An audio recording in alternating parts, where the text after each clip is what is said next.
국정협의회가 국민연금 소득대체율을 놓고 입장체를 좁히지 못해 30분 만에 종료됐습니다. 반도체 특별법과 추가 경정 예산 편성 등 민생협의도 무산됐습니다.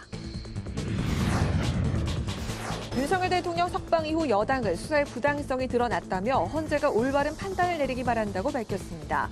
반면 야당은 국가 피해를 최소화하고 혼란을 수습하려면 신속히 탄핵 선고가 이뤄져야 한다고 촉구했습니다. 권영세 국민의힘 비대위원장은 의료계와 비공개 면담을 갖고 의정 갈등 중재에 나섰습니다. 이재명 민주당 대표는 자영업자와 중소상공인들을 격려하고 정부 정책을 국민 체감할 수 있도록 바꿔야 한다고 강조했습니다. 정치권 이슈에 대해 여야의 입인 대변인에게 직접 들어보는 여야 스피커. 헌재 탄핵 선고를 앞두고 여야가 각기 공수처장과 검찰총장을 고발한 가운데 윤 대통령 석방이라는 초대형 변수로 경랑에 빠져든 탄핵 정국의 향방을 짚어보겠습니다.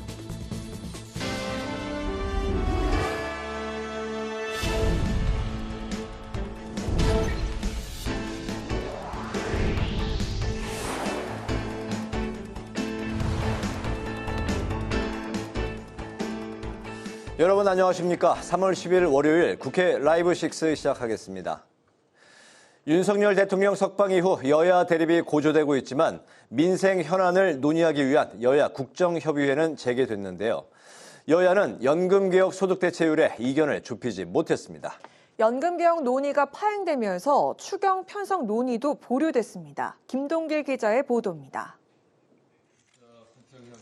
우원식 국회의장과 여야 원내 지도부가 다시 만나 연금개혁과 추경 편성, 반도체 특별법을 논의하기 위해 머리를 맞댔습니다. 회의에 앞서 우원식 국회의장은 민생을 챙기는 일은 중단될 수 없다고 강조했습니다. 국정의 여러 상황은 매우 어렵습니다만 그런 속에서도 국민들의 민생을 챙기려고 하는 노력은 중단되지 않습니다. 이렇게 이런 속에서 우리 오늘 만나서 좋은 성과를 낼 수 있도록 최선을 다하겠습니다. 여야는 연금개혁 보험료율을 13%로 인상하는 데 공감대를 형성하고 있지만 소득 대체율을 두고는 팽팽히 맞섰습니다. 국민의힘은 43%, 민주당은 44%를 주장하면서 1%포인트 차이로 이견을 좁히지 못하고 있는 겁니다. 여야는 지난 회의에서 이견이 컸던 자동 조정 장치 도입은 구조개혁과 함께 특위에서 논의하기로 했습니다. 민주당이 13% 보험료율과 43% 소득 대체율을 받는 것을 전제로 해서 당내 의견을 모아보겠다고 했습니다. 그런데 오늘 와서 하는 얘기는 그 43%를 당내에서 도저히 받을 수 없다고 한다. 그래서 이 연금개혁 문제를 완전히 원점으로 되돌렸기 때문에 그렇다면 더 이상 논의할 수가 없다. 국민의힘이 자동 조정 장치를 추후에 논의하기로 하고 소득 대체율을 다시 얘기한 것은 처음으로 돌아간 것과 똑같다. 원점으로 돌아간 것과 똑같다. 근데 그 원점에서의 민주당의 주장은 자동 조정 장치라고 하는 것 없이 소득 대체율 44% 해야 된다. 추경 편성 필요성에 공감하고 있는 여야는 오늘 회의에서 정부까지 참여하는 실무 협의회를 가동하기로 의견을 모았습니다. 하지만 연금개혁 논의가 파행되면서 추경 논의도 보류됐습니다. 반도체 특별법은 주 52시간제 예외 조항 적용 여부를 두고 여전히 대치 상황을 이어가고 있습니다. 국회 방송 김동길입니다. 윤석열 대통령 석방 이후 여야 입장은 극명하게 달랐습니다. 여당은 헌법재판소가 올바른 결정을 내려야 한다는 반면 야당은 헌재가 윤 대통령 파면 결정을 빨리 내릴 때라고 강조했습니다. 김동희 기자입니다. 국민의힘은 윤석열 대통령의 석방에 정치적 압력에 굴하지 않은 법원 판단에 경의를 표한다며 환영 입장을 냈습니다. 또 윤 대통령 수사에 대한 부당성이 지적됐다며 헌법재판소가 잘 살펴봐야 한다고 밝혔습니다. 헌법재판관들은 야당의 초헌법적 주장에 흔들리지 않고 각자의 양심과 소신, 법리적 판단에 따라 올바른 결정을 내려야 할 것입니다. 또 야당의 심우정 검찰총장 사퇴 압박에 대해선 심 총장의 석방 지휘는 법원 결정에 따른 당연한 조치라며 무도한 행위를 멈추라고 반박했습니다. 심 총장을 향해선 야당의 사퇴 압박에 굴해선 안 된다고 당부했습니다. 여당은 또 오동훈 공수처장을 고발하고 법적 정당성이 없는 공수처를 폐지하겠다고 밝혔습니다. 공수처는 수사권도 없이 공명심만 쫓아 무리하게 수사를 진행했고 특히 대통령의 체포, 조사, 구속 과정에서 저지른 일련의 불법 행위들은 수사기관이 아니라 범죄 집단을 연상시킬 정도였습니다. 권영세 비대위원장과 권성동 원내대표가 어젯밤 윤 대통령을 찾은 걸로 알려졌는데 이를 두고 윤 대통령이 관저 정치를 하는 게 아니냐는 분석도 나옵니다. 국회 대기령이 떨어지며 비상행동에 들어간 더불어민주당은 국민 혼란과 국가 피해를 최소화하려면 헌법재판소가 윤 대통령 탄핵 선고를 하루빨리 내리라고 촉구했습니다. 비상계엄 선포의 위헌성이 확인된 상황에서 헌법을 해석하는 최고기관이자 민주주의 최후 보루인 헌법재판소가 지금의 혼란을 수습할 막중한 책임이 있다고 밝혔습니다. 군대를 동원해 헌법기관인 국회와 선관위를 침탈한 사실이 확인됐으며 정치인과 사법부 등에 대한 체포 지시가 있었고 헌법재판소가 윤석열을 파면해야 할 근거와 이유가 차고 넘칩니다. 민주당은 심우정 검찰총장이 윤 대통령에게 증거인멸 기회를 제공하고 범인 도피를 도운 장본인이라며 즉각 사퇴하라고 촉구했습니다. 무죄가 판결되더라도 악착같이 항소, 상고해가면서 괴롭히던 검찰이 윤석열 대통령에 대해서만 왜 이리 관대한 건지 잘 모르겠습니다. 민주당과 조국혁신당 등 야5당은 공수처에 심우정 검찰총장을 고발했습니다. 심 총장에 대한 탄핵 소추 카드도 생각 중이지만 잇따른 탄핵에 대한 여론의 역풍을 고려해 신중해야 한다는 분위기도 감지됩니다. 야5당은 윤 대통령이 파면될 때까지 장외 집회를 이어가며 여론전에 총력을 다할 방침입니다. 윤석열 대통령 석방으로 정치권 후폭풍이 거센 가운데 탄핵 심판 선고를 앞두고 여야의 압박을 받고 있는 헌법재판소의 고심도 깊어지고 있습니다. 국회방송 김동희입니다. 권영세 국민의힘 비상대책위원장은 의료계를 만나 의정 갈등 해소 방안을 논의했습니다. 국민의힘은 또 최근 포천에서 발생한 전투기 오폭 사고를 계기로 피해 보상 특별법 제정을 추진하기로 했습니다. 오다인 기자가 전합니다. 권영세 국민의힘 비대위원장이 대한의사협회와 비공개 면담을 가졌습니다. 앞서 교육부는 의대생들이 이달 중으로 복귀하면 내년도 의대 모집 인원을 증원 이전 수준인 3,058명으로 동결하겠다는 내용을 발표했습니다. 그럼에도 의료계가 미온적인 반응을 보이자 여당이 정부와 의료계 간 중재 역할에 나선 것으로 풀이됩니다. 권 비대위원장은 의사협회와 정부안에 대해서도 논의했지만 구체적인 해결책을 도출하는 자리는 아니었다고 설명했습니다. 그러면서 주로 의료계의 이야기를 듣는 자리였고 앞으로 의대 정원을 비롯한 의정 갈등 쟁점에 대해 구체적인 논의를 이어가기로 했다고 전했습니다.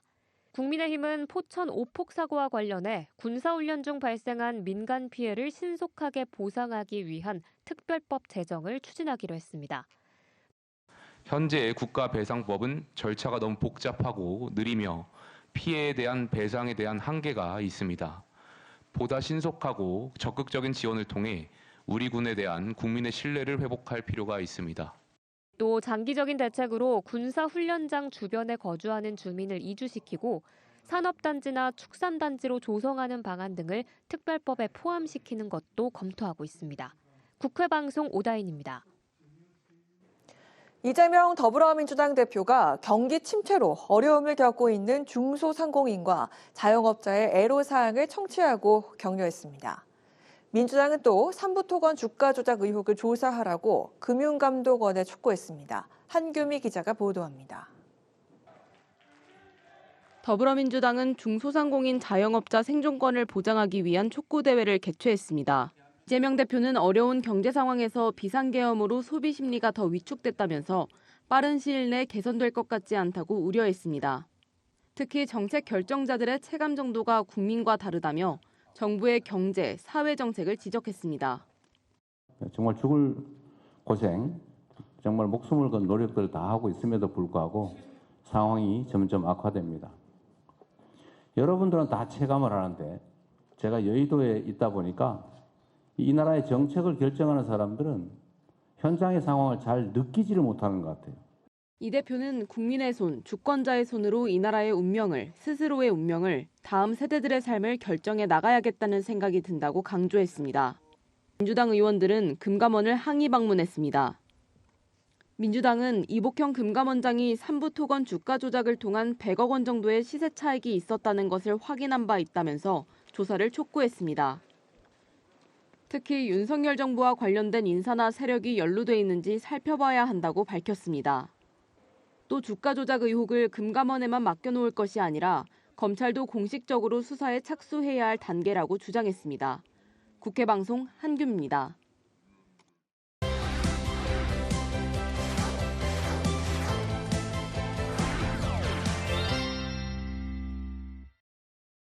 네, 오늘 이슈픽 서완한 객원 기자와 함께 윤석열 대통령 석방 이슈로 숨가쁘게 돌아가고 있는 정치권과 법조계 이야기를 해보겠습니다.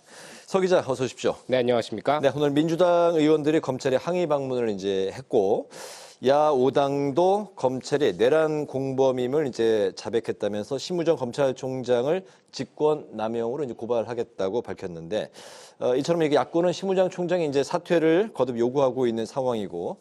그렇기 때문에 이제 검찰 안팎에서는 심 총장의 리더십에 대한 또 우려도 나오고 있다고요? 네, 그렇습니다.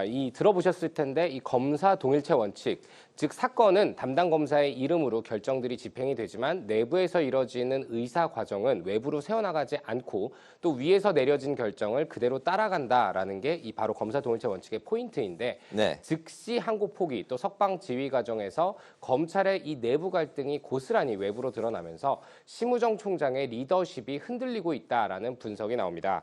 이 대검 수뇌부는요, 헌재에서 과거 이 보석 구속 정지에 대해서 두 차례 이 위헌 결정이 나왔던 점을 고려해서 즉시 항고 대신에 석방 지휘를 선택했지만요, 이 정작 수사팀을 설득하지 못해 이 반발이 나오면서 사실 하루가 넘도록 결정을 내리지 못하는 촌극이 있었거든요. 네. 이 자체로 이미 총장으로서의 지휘권을 상실했다라는 겁니다. 이를 의식한 듯 심우정 총장 오늘 이 출근길에 수사팀은 의견을 제출한 것이다라고 설명을 했지만 이 야권에서는 고발 및 탄핵하겠다면서 강하게 반발이 나오고 있는 그런 상황입니다. 이 윤 대통령이 석방되는 결정을 한 것은 사실 법원이지만 이 법원보다는 검찰이 즉시 항고를 하지 않은 것을 책임을 묻는 프레임을 이 민주당과 야당이 선택했다라는 분석이 나오는 대목이기도 합니다. 네, 검찰 내부에서는 심 총장의 리더십이 좀 흔들리고 있는 분위기가 감지된다 말씀하셨는데, 민주당이 이제 탄핵을 실제로 추진하게 된다면 심 총장 거취는 좀 어떻게 될까요? 심 총장 이제 자신이 스스로 사퇴할 거다 이런 이야기도 나오고 있다고요? 네, 그렇습니다. 이 앞서 말씀드린 것처럼 수사 지휘권을 상실한 모습이 대외적으로 고스란히 노출이 됐기 때문에요. 이 더 이상 검찰총장직을 수행하는 게 힘들지 않겠냐는 게 이 법조계, 특히 검찰 안팎에서 공공연하게 나오는 그런 반응입니다. 네. 일단 심우정 총장은 오늘 출근길에 소신껏 결정한 것이고 탄핵의 사유가 될 수 없다라는 입장을 내비쳤지만요. 이 대검의 수사 지휘에 반발한 수사팀에 대해서 징계성 인사 조치를 한 뒤에 사의를 표명할 가능성이 구체적으로 거론이 되는 상황입니다. 이 책임을 지는 모습을 대외적으로 보여줄 수 있다는 건데요. 다만 이 여권에서는 이 심우정 총장이 윤 대통령을 기소하기는 했지만 이 즉시 항고는 하지 않으면서 헌재 심판을 앞두고 국면을 전환할 수 있었다라는 평도 나오기 때문에 심 총장이 사의를 표명하더라도 최상목 권한대행이 이를 반려할 수 있다라는 관측까지 나오고 있습니다. 네. 이렇게 될 경우 조금 더 상황이 복잡해지게 되죠. 이런 상황까지 가게 된다면 민주당에서는 심 총장의 이 거취를 포함해서 검찰 개혁에 어떻게 드라이브를 걸 것인지, 또 이에 대해서 여론의 흐름은 어떨 것인지도 역시 지켜봐야 되고요.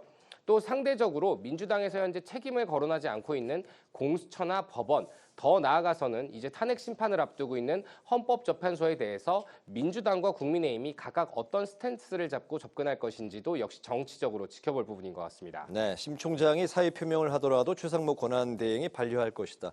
정치권이 상당히 복잡하게 이제 돌아가고 있는 상황인데, 이제 헌재 이야기를 해보겠습니다. 이제 헌재가 사실 이번 주말 이제 14일을 유력하게 꼽았고 대통령 탄핵 심판 선고를 할 것이다. 이게 이제 정치권 법조계에서 나오던 이야기인데, 대통령 석방이 일정과 또 결과에 어느 정도 영향을 미치는 게 아니냐, 뭐 의견이 분분합니다. 그렇지 않을 것이다라는 이야기도 있고, 어떻게 보세요? 네, 모든 가능성이 다 거론이 되고 있는데 이번 주 중 선고 가능성으로 조금 더 무게가 실리고 있는 것 같습니다. 이 헌재가 이 석방에 흔들리지 않았음을 보여주기 위해서요. 네. 예정대로 이번 주에 선고할 것이라는 분석이 나오고, 또 거꾸로 변수가 등장한 탓에 평의에서 신중한 판단을 이유로 선고를 조금 미룰 수 있다는 분석도 나오는 등 선고 일정과 또 결과를 놓고 현재 다양한 설이 정말 난무하고 있습니다. 다만 한 가지 확실한 것은요. 야권을 중심으로 만장일치 가능성이 거론되던 2주 전과는 조금 분위기가 달라졌다는 겁니다. 헌재 재판관 중에 소수 의견이 있을 것이라는 이야기가 법조계에서 조금씩 나오고 있고요. 또 정치권에서도 이런 분위기 변화를 우려하는 모습도 감지되고 있습니다. 이 한남동 관저로 복귀한 윤석열 대통령이 이 지지층 결집증에 대한 메시지를 내기보다는 자제하는 톤을 보였던 것도 이 헌재 선고를 앞두고 재판관들을 자극하지 않기 위함이라는 분석도 나오는데요. 되레 이 갈등을 야기하는 발언은 재판관들에게 탄핵의 필요성을 높인다는 겁니다. 대신 국민의힘은 헌재를 향해서 평일을 원점에서 재논의해야 한다라면서 압박하는 모습을 보이고 있고요. 권영세 국민의힘 비상대책위원장 역시 오늘 국회에서 열린 비상대책위원회의에서 헌법재판관들은 야당의 초헌법적 주장에 흔들리지 않고 각자의 양심과 소신 또 법리적 판단에 따라 올바른 결정을 내려야 된다라고 강조했습니다. 네, 오늘 그 평일 월요일인데도 이제 저녁에 광화문에서 탄핵 반대, 찬성 뭐 극명하게 엇갈리는 이제 집회가 또 이제 예상이 되고 있는 상황. 정치권에 고조되는 이런 상황이 지금 최고조 정점에까지 가고 있는 것 같습니다. 말씀하신 대로 국민의힘은 신중한 재논의를 요구, 또 민주당은 빠른 결정을 촉구하고 있습니다. 헌재가 좀 일정을 어떻게 잡을 것 같습니까? 네, 여러 설이 나오지만요. 법조계에서는 여전히 가장 유력한 선고 일자로 14일을 보고 있습니다. 이 석방으로 결론이 흔들리지 않았다는 것을 보여주려면 가장 사실 무난한 일정 선택이기도 한데요. 다만 변수들이 조금 남아 있습니다. 민주당은 검찰의 산수 실수라고 지적을 하지만 법원의 구속 취소 결정문을 보면요. 공수처와 검찰이 멋대로 수사권을 나눈 부분을 지적하는 부분도 있고요. 더 나아가서는 공수처가 직권남용죄로 수사를 하다가 내란죄로 수사를 확대했는데 그에 대한 증거가 없다라는 지적을 하는 부분도 나옵니다. 때문에 이 수사권 관련된 논란도 있기 때문에 헌재가 증거로 채택한 검찰의 공소장 등에 대해서도 만일 윤 대통령 변호인단이 변론 재개를 요청할 수 있다라는 전망도 나오고 있거든요. 네. 특히 헌재 재판관 중 일부가 이 윤 대통령 구속 취소 결정에 따른 절차적 흔결이 있었는지를 직접 확인할 필요가 있다라고 판단할 경우 심리가 재개될 가능성도 배제할 수는 없습니다. 이 헌재 재판부 현재 17일까지 다른 일정을 잡지 않고 있습니다. 때문에 이 14일 선고 가능성이 여전히 유력해 보인다는 게 다수의 설이지만 결국 오늘과 내일 평의에서 몇 대 몇의 흐름이냐, 이 흐름이 어떻게 읽히느냐가 가장 중요하다는 분석이 나오고 있습니다. 그렇군요. 오늘 이슈픽 여기까지 듣겠습니다. 서완한 객원 기자와 함께했습니다. 말씀 잘 들었습니다.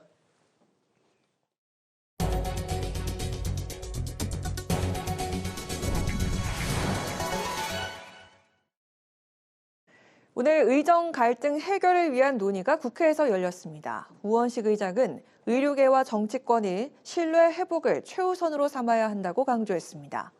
이어 한미의원연맹 창립총회에 참석해 한미동맹 강화에 국회가 주도적인 역할을 해야 한다고 당부했습니다. 보도에 강민지 기자입니다. 1년 넘게 지속되고 있는 의정 갈등에 의료계와 정치권이 국회에서 해법을 놓고 머리를 맞댔습니다. 우원식 국회의장은 오래 지속된 의정 갈등이 의료계와 국민 모두를 지치게 하고 있다면서 대화를 통해 의정 간 균형과 신뢰를 되찾아야 한다고 강조했습니다. 최근 정부의 의대 정원 동결 입장에도 현장의 혼란이 여전한 것 같아 안타깝다면서 당사자 간 이해관계를 잘 살펴 접근해야 한다고도 직언했습니다. 의정 갈등을 풀고 의료개혁으로 나아가는 데 있어서 의료개혁의 의사, 환자, 피해자 간의 이해와 요구가 다르다는 점입니다. 균형점을 잘 맞춰야 합니다. 우 의장은 특히 수련 환경 개선 요구와 같은 전공의의 목소리를 듣는 것이 해법의 출발점이라고 밝혔습니다. 국회가 정부와 의료계를 잇는 가교의 역할을 하겠다고 강조했습니다. 한편 한미동맹 72주년 만에 오늘 한미의원연맹이 공식 출범했습니다. 여야 의원이 대거 참석한 연맹 창립총회에서 우 의장은 미국 신정부 출범 이후 의회 외교의 중요성이 더욱 커졌다고 평가했습니다. 많은 나라가 굿캅, 배드캅 이렇게 하면서 총력을 다하고 있는데 정부와 국회가 필요하면 이렇게 역할도 나누면서 해야 될 때다 이렇게 생각을 합니다. 한미의원연맹의 출범은 계엄 이후 국제사회에서 우리나라의 안정성을 보여주는 역사적 의미가 있다고 평가하고 여야 협력을 통해 국제사회의 신뢰를 회복해야 한다고 당부했습니다. 그러면서 한미 관계를 발전시키는 중요한 채널이 될 한미의원연맹을 국회에서 적극 지원하겠다고 약속했습니다. 국회 방송 강민지입니다. 국민의힘이 오늘 서해상으로 탄도미사일을 발사한 북한의 무력 도발을 강력하게 규탄했습니다. 여당은 논평을 통해 북한 외무성이 오늘부터 시작되는 한미연합훈련에 대해 위험천만한 도발적 망동이라며 막말을 하면서 미사일을 발사했다고 비판했습니다. 특히 트럼프 행정부의 대응에 북한이 추가로 도발할 가능성이 높은 만큼 여당은 정부와 함께 더 강력한 안보 태세를 갖춰 단호히 대응하겠다고 강조했습니다. 더불어민주당은 극우 세력이 매크로를 활용해 헌법재판소 자유 게시판에 탄핵 반대글을 대량으로 등록한 의혹이 있다고 주장했습니다. 민주당 허위 조작 감시단은 한 커뮤니티에 탄핵 반대 게시글을 자동으로 입력하는 매크로가 담긴 링크가 공개돼 있다면서 헌법재판소와 수사기관에 조사를 촉구했습니다. 특히 오늘 오전까지 조작된 의혹이 있는 게시물이 9만여 건 이상 올라왔다고 지적하고 즉각적인 전수조사와 함께 게시물 삭제를 헌재에 요구했습니다. 우원식 국회의장이 한국노총 79주년 창립 기념식에 참석해 노사의 사회적 대화가 복합 위기 시대를 극복하는 가장 효과적인 방법이라고 강조했습니다. 우 의장은 비상계엄 상황에서도 한국노총을 비롯한 5개 노사단체가 실무협의체를 계속 진행해 상대방의 입장을 경청하고 합의점을 찾으려 노력했다고 치하했습니다. 우 의장은 특히 국회 사회적 대화 플랫폼을 구축해서 노사 간의 지속적이고 안정적인 대화가 이루어질 수 있도록 최선을 다하겠다고 밝혔습니다.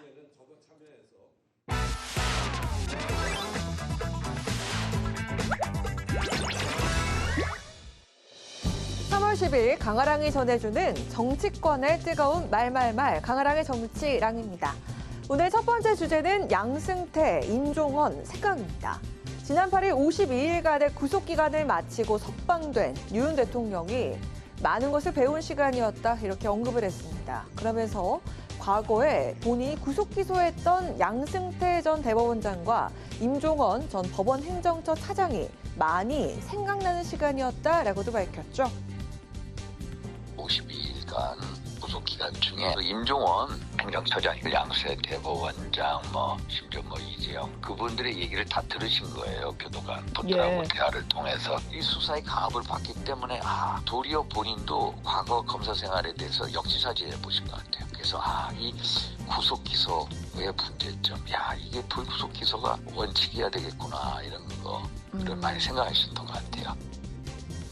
2019년 당시 서울중앙지검장이었던 윤 대통령은 사법농단 수사를 지휘하면서 임 전 차장과 양 전 대법원장을 차례로 구속시킨 바가 있습니다.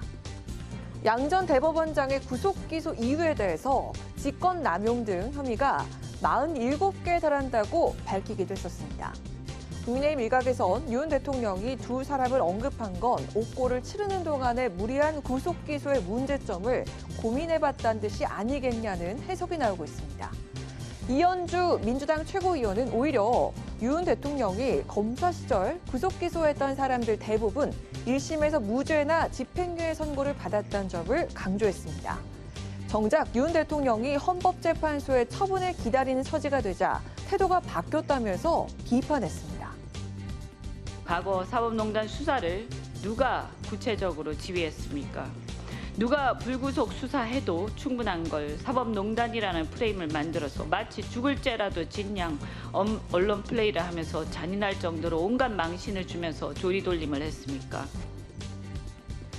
탄핵 선고를 앞둔 상황에서 검찰 시절 고위법관 수사를 지휘했던 과거를 회상한 윤 대통령. 6년이 지난 지금 두 사람의 이름을 다시 떠올린 이유는 무엇이었을까요? 자, 이어서 오늘 두 번째 주제는 배우자 상속세 폐지입니다. 여야가 상속세 개편안에 한 목소리를 내면서 속도를 내는 모양새입니다.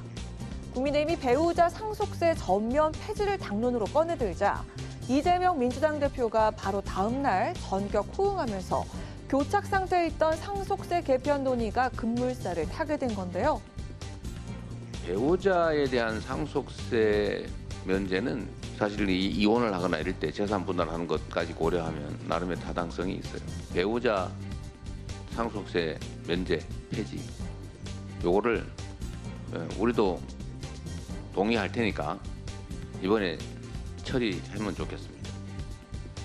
그리고 또 여기다가 무슨 이상한 초부자 상속세 감세 같은 조건 붙이지 말고 요거 저희가 동의할 테니까 이거는 처리하면 좋겠습니다. 사망인의 재산을 기준으로 세금을 부과하는 현행 상속세는 이중과세 논란이 꾸준히 제기가 됐었죠. 상속 재산 전체에 매긴 세금을 상속인이 나눠내는 방식은 같은 세대인 배우자에게 세금을 부과하는 데다 남은 배우자가 숨진 뒤 자녀에게 또다시 상속세가 부과된다는 점에서 문제가 있다는데 공감을 한 건데요. 또 경제협력개발기구 회원국 가운데 배우자에게 상속세를 부과하는 나라는 한국이 유일하기 때문에 개선할 필요가 있다는 목소리도 힘을 얻고 있습니다. 이외에도 상속세 일괄 공제액을 높이는 방안에서도 국민의힘이 절충할 가능성이 있다고 밝힌 만큼 여야가 합의에 도달할 가능성이 크다는 전망이 나오고 있습니다. 다행스럽게도 상속세 공제 한도 확대, 배우자 상속세 폐지 등 국민 부담 경감을 위한 상속세 체계 개편 논의가 활발합니다. 국민의힘은 상속세 공제 규모 확대, 배우자 상속세 폐지에 이어 앞으로도 세율 인하 등 상속세 체계 합리화를 위해 최선을 다할 것을 약속드립니다. 경제 활성화와 국가 경쟁력 강화를 위해 민주당도 적극적인 논의에 동참할 것을 다시 한번 촉구합니다. 배우자 상속세법 폐지로 공감대를 이룬 여야가 상속세법 통과를 위해 전향적인 태도를 취하고 있는 모습인데요. 원포인트에서 더 나아간 합의를 이룰 수 있을지 지켜봐야겠습니다. 지금까지 강아랑의 정치랑이었습니다.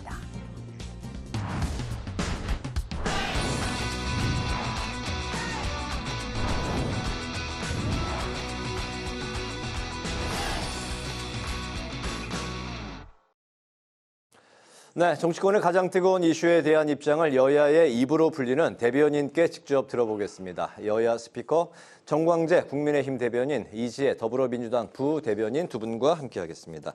어서 오십시오. 반갑습니다. 네, 이지혜 부대변인님은 오늘 첫 번째 같이 하는 시간인데 네, 잘 부탁드립니다. 저희도 잘 부탁드리겠습니다. 네, 두 분 인사 한번 하실까요? 안녕하세요. 감사합니다. 분위기. 네. 훈훈하게 시작을 했습니다. 바로 이제 이슈로 넘어가겠습니다. 윤 대통령을 석방한 검찰을 향해서 이재명 대표는 내란 공범 한패다 이렇게 이제 비난을 했고 권성동 원내대표는 망상적 음모론이라고 응수를 했습니다. 심우정 검찰총장은 적법 절차와 소신을 이야기하면서 탄핵을 받을 이유가 없다고 강변을 했고 수사팀은 강하게 반발을 하면서 내부의 이제 갈등 그렇기 때문에 이제 심 총장에 대한 리더십에 대한 우려까지도 나오고 있는 상황입니다. 검찰의 항고 포기에 대한 여야 입장부터 들어보겠습니다. 오늘 첫 출연하신 이지혜 대변인께 네, 들어볼까요? 먼저 해보겠습니다. 일단 즉시 항고가 위헌이라는 심우정 검찰총장의 발언은 명백한 거짓입니다. 왜냐하면 형사소송법 제97조에 의하면 구속을 취소하는 결정에 대해서 검사는 즉시 항고할 수 있다고 나옵니다. 그러니까 법에 그냥 그렇게 명시되어 있는 겁니다. 네. 그리고 오늘에서야 국민의힘이 즉시 항고권을 삭제하는 그런 법안을 오늘에서야 발의를 한 것이죠. 그러니까 이미 있는 법이 이 위헌이라는 것이 명백하게 거짓이라는 것을 다시 한번 환기시킨다는 것이고요. 그리고 헌재에서 위헌이라고 한 경우는 구속 집행 정지의 경우로 예를 들어서 범죄자의 아버지가 돌아가셨을 때 그럴 때 2박 3일 내로 상을 빨리 치러야 되는데 그럴 때 잠시 풀어줬는데 그때 증시 항고를 하면 그게 위헌이라고 한 겁니다. 그러니까 구속 취소가 위헌이라고 한 것이 아니죠. 이것이 국민을 상대로 거짓말을 얘기하라고 한 것이라고 볼 수 있는 겁니다. 두 번째 다른 문제는 뭐냐면 검찰 수뇌부가 윤 대통령 앞에서만 고분고분하다는 겁니다. 그러니까 예를 들어 검찰은 습관적으로 항소 항고를 해왔는데 이번에 즉시 항고를 하지 않고 그리고 상급 법원의 심판을 포기하면서 본인들의 그런 권리를 내팽겨친 거죠. 오늘 동아일보 사설에 뭐라고 적혀 있었냐면 어느 과거 지도자보다도 법치, 공정 이것을 강조해온 윤 대통령이 네. 내란 우두머리라는 중대한 그런 혐의를 받으면서도 5,100만 우리 국민 어느 누구도 누리지 못하는 특별한 방어권을 적용받게 됐다 이렇게 말하기도 했습니다. 이런 것으로 봤을 때 지금 심우정 검찰총장이 항고를 포기하는 것에 심각한 문제가 있다라고 보여집니다. 네, 수사팀은 이제 즉시 항고 입장을 이제 고수했던 걸로 알려졌는데 심 총장의 결정은 이제 뭐 달랐습니다. 일단 국민의힘은 법원 판단을 존중합니다. 이번에 법원이 판단한 것은 무엇이냐 하면 윤석열 대통령에 대한 석방을 지시한 거예요. 네. 이 법원의 판단을 심우정 검찰총장이 본인 임의대로 석방한 것이 아니라 법원이 그렇게 하라니까 석방 취소가 이루어진 겁니다. 그런데 민주당에서는 이렇게 한번 묻고 싶어요. 최장목 권한대행이 헌법재판소에서 마은혁 후보자에 대해서 임명하지 않는 것이 국회의 권한을 침해했다고 해서 빨리 임명하라 그랬어요. 근데 임명하지 않으니까 어떻게 했냐면 그거 헌법 위반이니까 탄핵하겠다고 그랬습니다.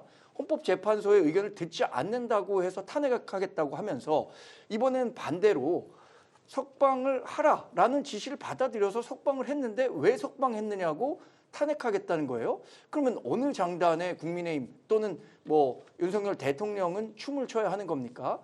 저는 이것이 본인에게 불리할 때는 유리할 때는 또 자신에게 유리한 대로 적용하려는 명백한 이 내로남불식 사고라고 생각하고요. 이번 사안은 이 수사와 재판에 있어서 공정한 결과를 앞으로 진행될 수 있도록 지켜보면 되는 것이지 이것과 관련해서 정치 검찰이다. 그러니까 검찰이 하는 모든 행동은 검찰총장 출신인 윤석열 대통령과 내통해서 이루어지는 일이다. 이렇게 얘기하는 것이야말로 검찰에 대한 정치 프레임을 씌우고 네. 윤석열 대통령과 검찰에 대한 폄훼하는 것이다. 이렇게 평가하지 않을 수가 없습니다. 네. 그 부분에 있어서 좀 짚고 넘어가야 네. 될 것이 뭐냐면 마은혁 임명 관련해서는 헌재 결과에 대해서는 우리가 즉시 따라야 되는 것이고 지금 이 문제에 대해서는 검찰이 즉시 항고라는 것이 법에 정해져 있음에도 불구하고 헌재 위반이다라고 거짓말을 하면서 지금 임명하지 않은 것이 즉시 항고를 하지 않은 것이 문제가 되고 있다고 말씀드리고요. 그리고 지금 얼마나 이 상황이 웃기는 재밌는 상황이냐면 윤 대통령이 풀려나면서 내란 종사자들은 구속을 받고 구속 상태에서 재판을 받게 되는 것이고 윤석열 대통령 그러니까 내란 수괴 혐의를 받는 대통령은 불구속 상태에서 재판을 받게 되는 겁니다. 굉장히 불공정하고 차별적인 상황이 되는 것이고 그래서 이런 이유가 그러면 검찰이 내란에 연루가 되어서인지 내란이랑 애초에 한 몸처럼 움직여서인 것인지 이것을 좀 따져보자라는 것이 민주당의 입장입니다. 네. 근데 그 구속 집행정지라든가 보석이라든가 위헌 판결을 받았다는 건 다 알고 계신 거예요. 구속 취소도 인신 구속과 관련한 본질적인 내용이기 때문에 이것은 위헌 소지가 있다고 검찰이 판단한 것이고요. 심우정 검찰총장 혼자 판단한 게 아닙니다. 대검 부장들 다 모아서 이런 논의의 결과가 그 총합으로 이루어진 것이지 이 부분과 관련해서 거짓말을 하고 있고 탄핵 사유가 된다라고 하는 것은 전형적인 민주당의 사고지 그게 어떻게 탄핵 사유가 될 수 있겠습니까? 탄핵 사유가 될 수 없다는 것은 너무나 명백한 일이죠. 네, 여당 일각에서 이제 현재 공소 기각까지 주장하고 있는 상황입니다. 석방을 결정한 심우정 검찰총장은 공소 유죄 만전을 기해라 이렇게 지시를 한 상태인데 윤 대통령의 석방이 내란죄 형사 재판에 영향을 줄 수 있다고 보시는지 어떻게 보세요? 일단 여당이 공소 취소까지 주장을 하고 있는데 저는 네. 국민의힘이 정신을 좀 차려야 된다고 생각합니다. 우리가 처음부터 다시 따져봐야 될 것이 무엇이냐면 12.3 비상계엄은 헌법과 법률을 위반한 위법적인 행위이고 그리고 이게 헌법을 바탕으로 국민의 생명과 안전을 존중해야 되는 대통령이 군대를 동원해서 국가 질서를 무너뜨리려고 했다는 그 사실은 변함이 없는 겁니다. 그런데 윤석열 대통령이 마치 다른 세계에서 갔다 온 것처럼 본인은 아무 잘못도 없다는 듯이 네. 구속 취소가 되자마자 웃으면서 주먹을 불끈 쥐고 걸어 나오는 모습을 국민들이 보면서 굉장히 경악스러웠었고 그리고 이 현실에 정말 불안함과 혼란을 느끼시고 계실 텐데요.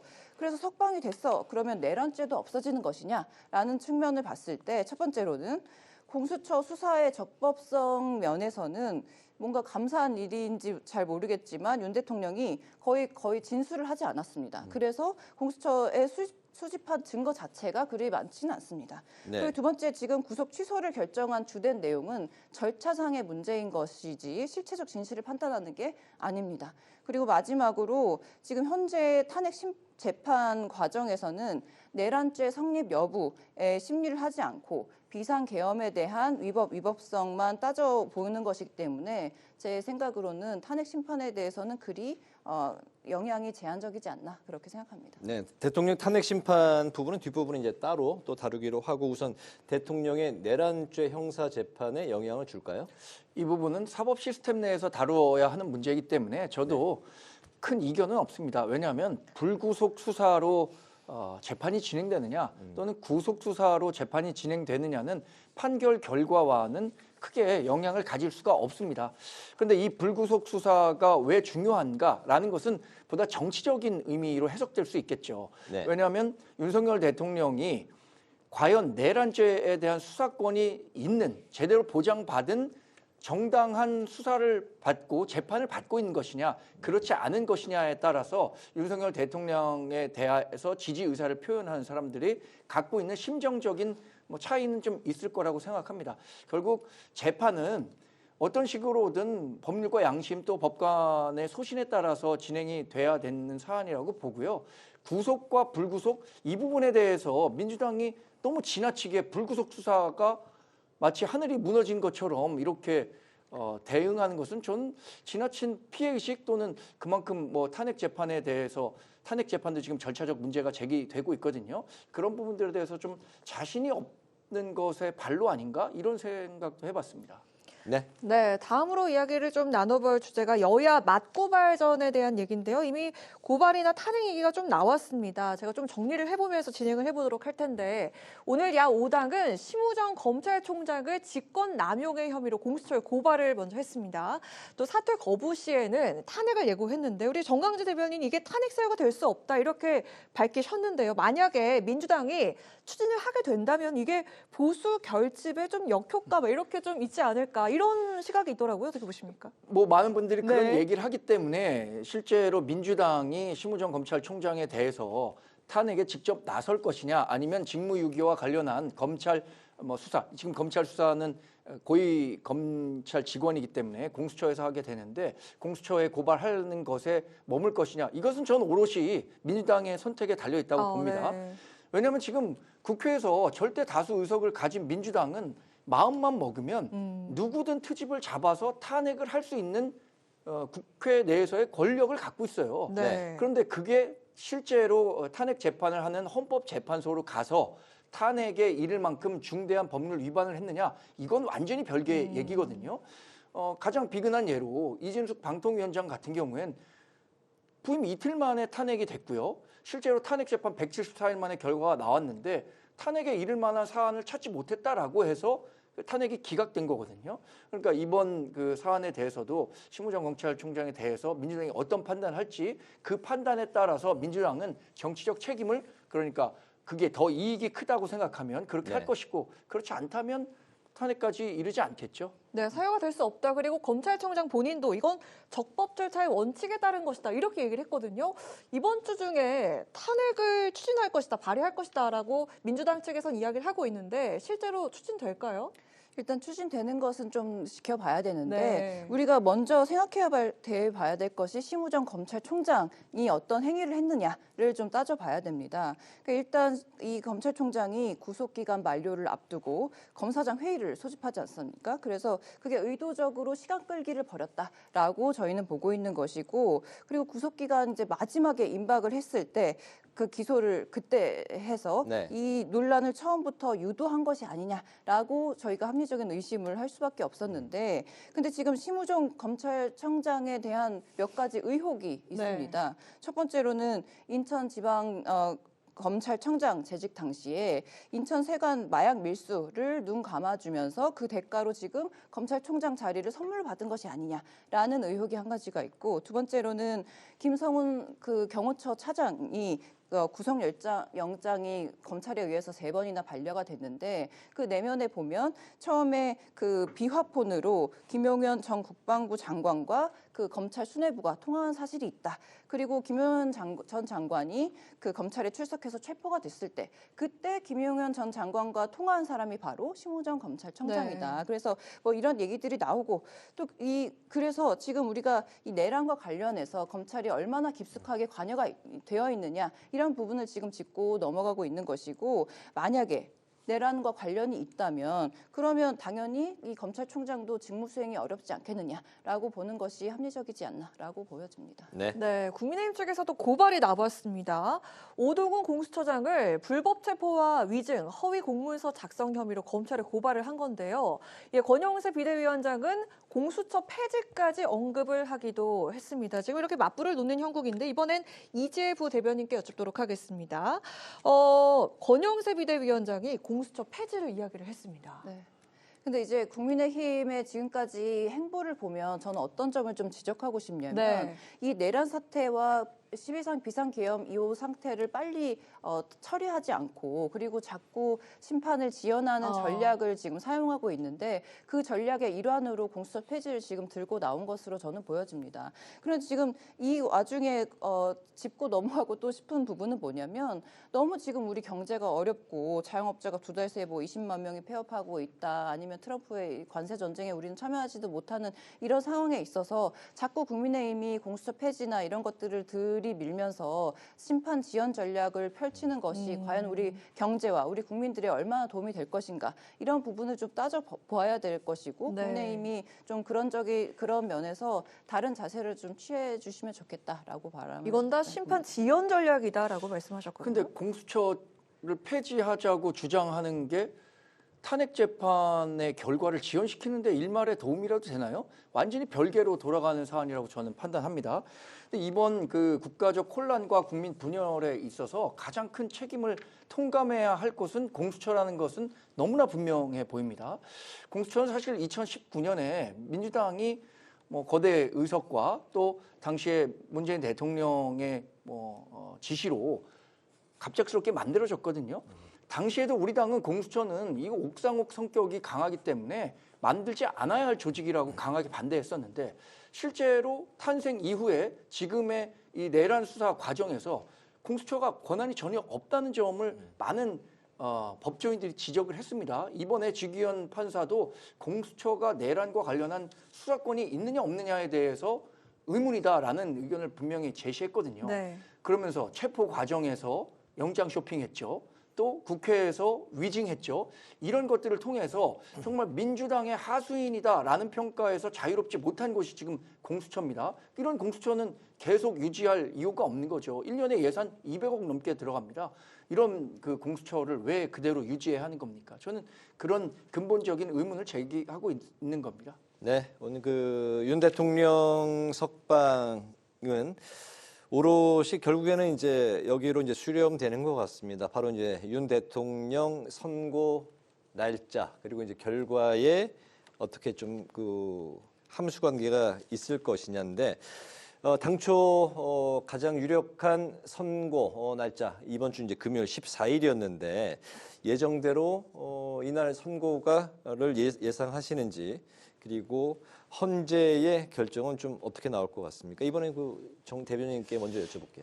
저는 뭐 헌재가 언제 그 선고 기일을 지정할 것이다 이렇게 예단해서 말씀드린 것조차 좀 조심하고 있습니다. 왜냐하면 이런 발언 하나하나 또 헌재 판결에 영향을 주려는 정치권의 움직임 하나하나가 헌재에는 상당한 부담이 될 수도 있기 때문에 지금은 헌재의 그러니까 아주 오롯이 헌재의 시간입니다.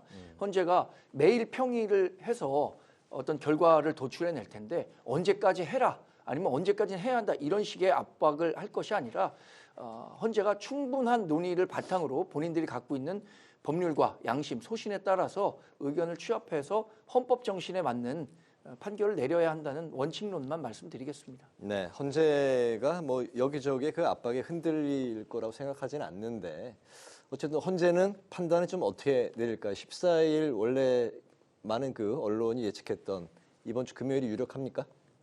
그 유력한지 안 한지 제가 예단해서 말씀드릴 수는 없을 것 같은데 네. 그 이전에 지금 대변인께서 말씀하신 것처럼 우리가 지금 헌재 선고가 언제 해야 된다 말아야 된다 이렇게 헌재 흔들기를 하는 것 자체가 지금 바람직하지 않고 그리고 굉장히 말씀에 동의했는데 네. 이 헌재의 법률 그 양심, 소심에 맞춰서 판결을 내려야 된다라고 저도 한번 다시 말씀드리고 싶고요. 사실 이게 헌재 결정이 언제 내려지느냐라는 것을 좀 벗어나서 저는 또 국민의힘의 사정을 좀 말씀드려보고 싶은데 네. 사실 국민의힘이 탄핵 심판 원점 재검토라던가 아니면 각하 이런 것들을 주장하면서도 속으로는 굉장히 불안할 겁니다. 왜냐하면 원래는 이번 주 말씀하신 것처럼 선고가 유력했고 그래서 거기에 맞춰서 조기 대선 주자들이 그 대선 준비를 움직이고 있었는데 갑자기 윤석열 대통령이 석방이 되면서 모든 이슈가 윤석열 대통령에게 집중되기 시작했죠. 그래서 안 그래도 뭐 토론회도 하고 아니면 뭐 출판 기념회도 하고 하면서 뭐 겉으로는 우리가 아직 조기 대선을 말할 때가 아니다라고 했었지만 속으로는 그런 것들을 차근차근 준비해 온 세력이 있었을 텐데 굉장히 애매해졌다라고 말씀을 드려보고 싶고 네. 그렇지만 어느 시점이 됐든 지간에 윤석열 대통령이 바라는 것처럼 그렇게 많이 늦어지지는 않을 거다라고 보여집니다. 네. 네, 이런 상황에서 초미의 관심사는 석방된 윤 대통령의 움직임입니다. 단지 석방이 됐을 뿐인데요.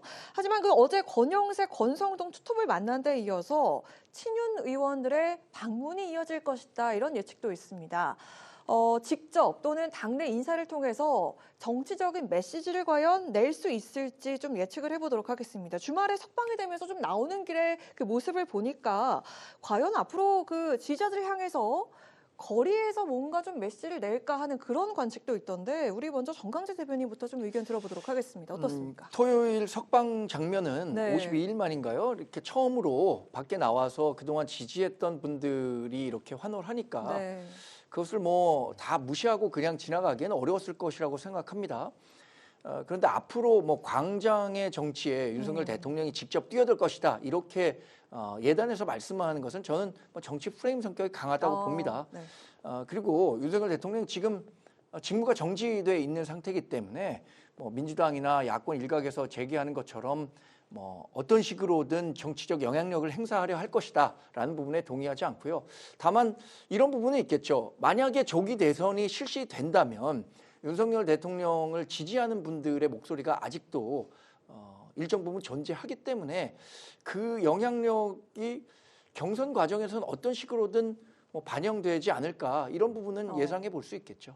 네, 어떻게 예측하십니까? 근데 이제 말씀하신 것처럼 뭔가 그 지지자들이 모여 있는데 무시하고 지나칠 수 없어서 그랬다라고 하시기에는 사실 그냥 경호차를 탑승해서 관저로 들어갈 수 있었을 텐데도 나와서 웃으면서 주먹을 불끈 쥐는 그런 모습을 봤을 때는 아 이분이 앞으로도 이런 행보를 하겠구나라고 충분히 예측 가능했다고 보여지고요. 그 사실 윤석열 대통령이 옥중 정치든 관저 정치든지 간에 지금까지 굉장히 위험한 메시지를 내는 방식으로 예를 들어 대한민국 국민들을 분열하고 그리고 선전선동하는 것이나 가짜뉴스를 퍼뜨리는 것이나 뭐 혐오와 폭력을 조장하는 그런 방식으로 지금 나쁜 정치를 해왔다고 저는 생각하는데요. 그러니까 앞으로 그게 더 빈번하고 강력해질 것이다라고 예측이 들어서 좀 우려스러운 면이 없지 않아 있습니다. 근데 이제 대통령은 행정부의 수장으로서 우리 국민의 삶이 나아지는 방향의 정책을 얼마나 어떻게 추진하느냐 이런 것들을 하는 자리인데 나 좋아하는 내 지지자들만 모아놓고 이렇게 선전선동하는 자리가 아니라는 점을 한번 짚어드리고 싶고 그리고 어떤 메시지를 낸다고 해도 사실 위헌위법적 이 비상계엄이 있었다는 사실은 없어지지 않고 변함이 없습니다. 그래서 그 부분에 있어서 메시지를 어떻게 내든 정치적인 행보를 어떻게 하든지 간에 그 부분에 있어서 분명히 책임을 지고 거기에 해당하는 어떤 법적인 처벌을 꼭 받아야 된다. 이렇게 마무리해 보겠습니다. 알겠습니다. 오늘 여야 스피커 여기서 이제 마무리하도록 하겠습니다. 지금까지 정광재 국민의힘 대변인, 이지혜 더불어민주당 부대변인 두 분과 함께했습니다. 말씀 잘 들었습니다. 고맙습니다. 네, 오늘 국회 라이브 6 여기까지입니다. 시청해주신 여러분 고맙습니다.